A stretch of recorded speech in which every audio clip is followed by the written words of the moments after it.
Preheat the oven to 200 degrees Celsius for 15 minutes.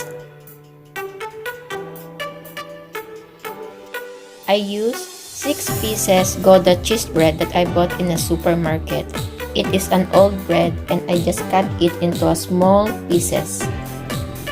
We will transfer these small pieces of bread to a food processor or blender to make crumbs.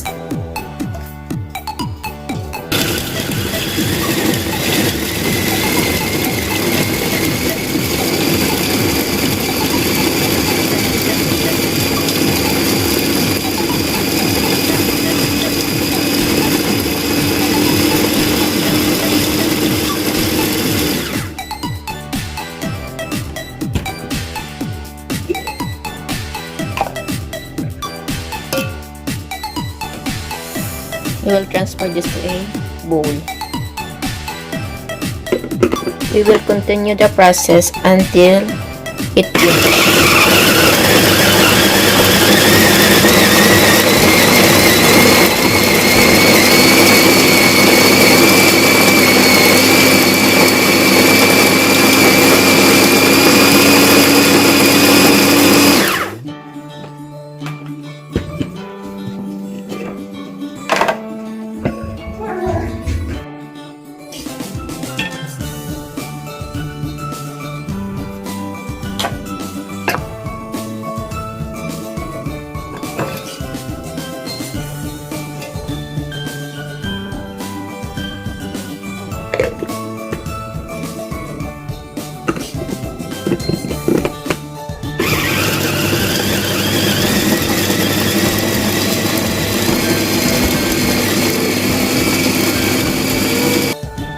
These are ingredients in making caramel bread pudding.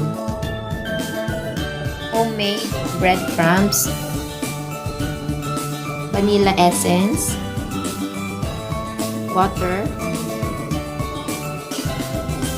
sugar, eggs,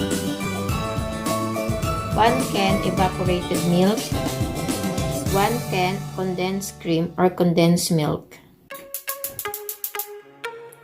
In a small pan, combine water,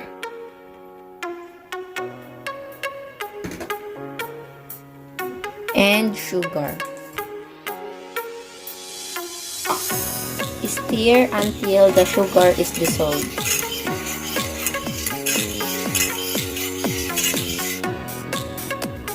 Turn the heat to low. Caramelize until golden in color.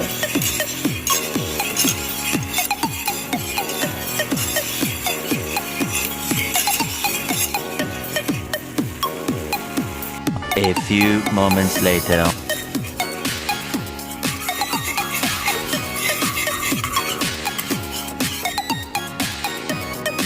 We will transfer this to a loaf pan or heated proof container.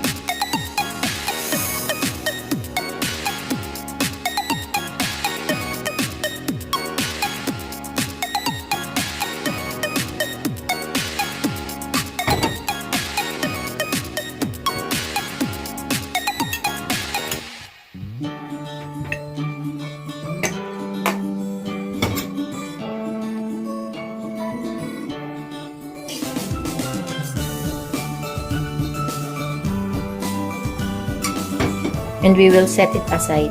Transfer the homemade breadcrumbs to a container.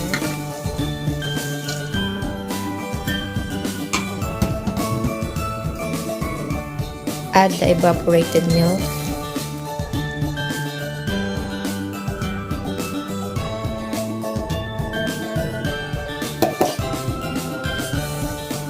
Condensed cream.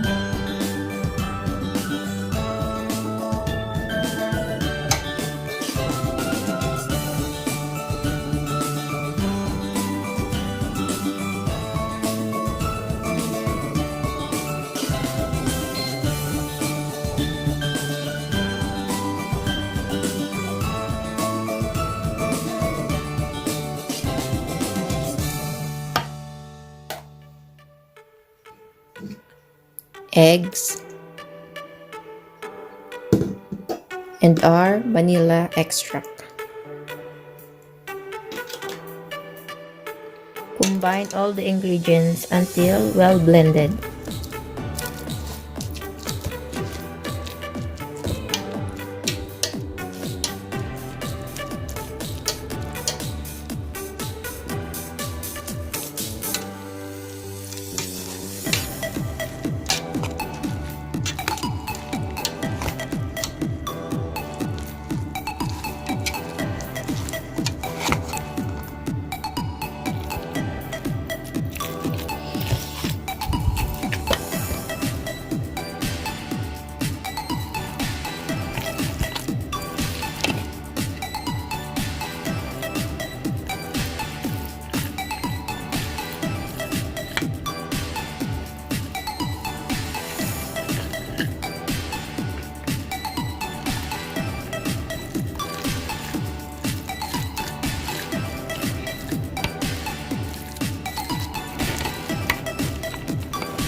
We will transfer this into a loaf pan or baking pan.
We will spread the mixture into a baking pan equally.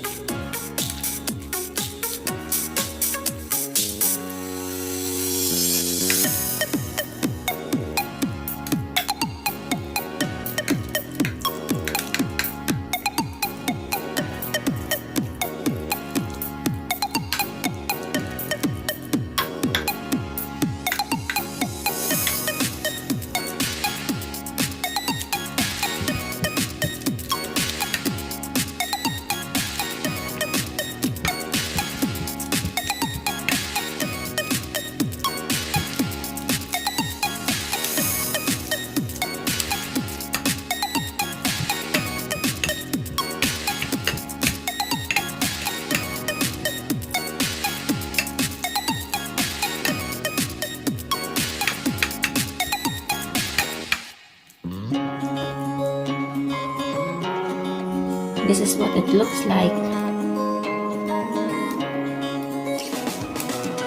Because we make 2 sets of our caramel bread pudding, we will put some cheese. This is an optional ingredient.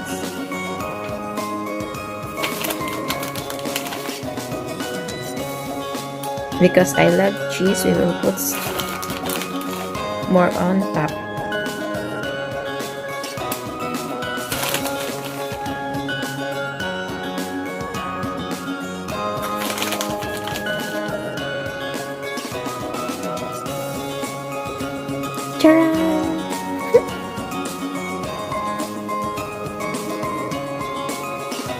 Cover it with foil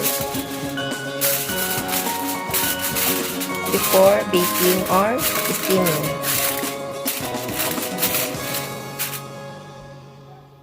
You can steam your caramel bread pudding for 45 minutes to 50 minutes or bake it for Celsius for 1 hour or until golden brown. We will put our caramel bread pudding inside the oven.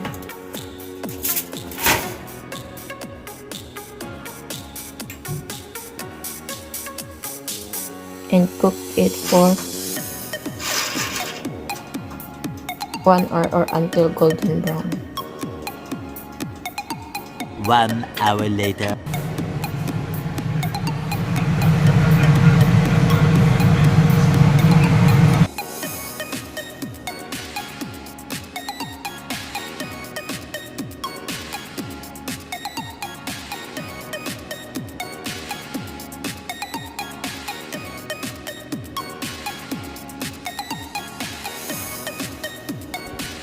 Sarap po.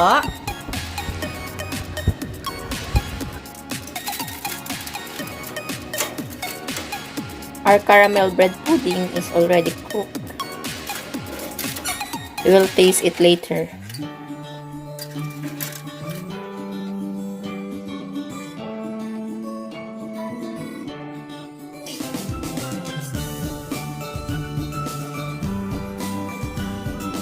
Yuki's eating my caramel bread pudding.